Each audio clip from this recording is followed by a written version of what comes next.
Allowing students to work together encourages them to ask each other questions before coming to me, their teacher.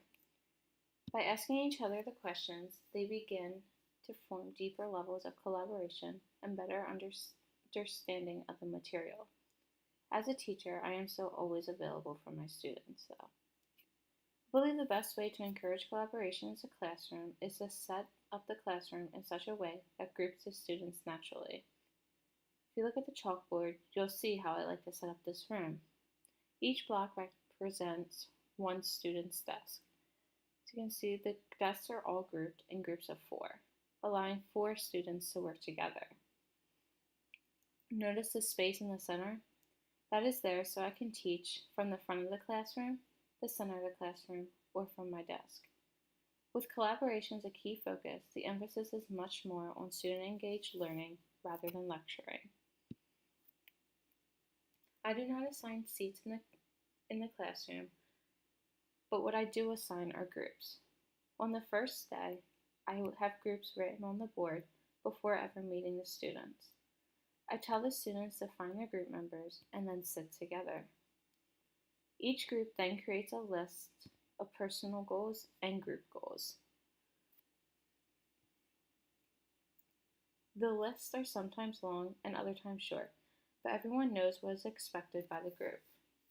I also tell them to exchange communication methods, such as phone numbers, emails, Facebook names, etc., because being able to communicate outside the classroom will be very important.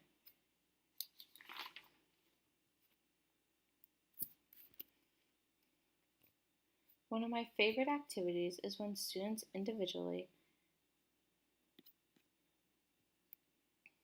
have to collect data from family and friends.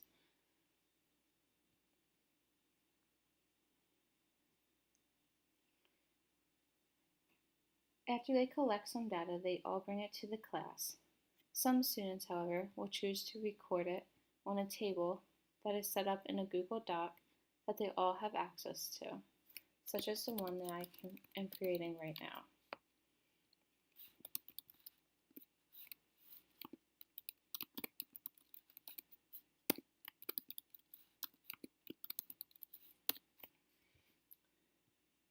By having a Google Doc, students are able to enter their data as they find it, and the others can see it before ever meeting back up in the classroom. From the data that they collect, a problem is presented to them in class that they have to work through. It is great because if one person doesn't fully commit, it can cause a problem for the whole team when it comes to solving the problem.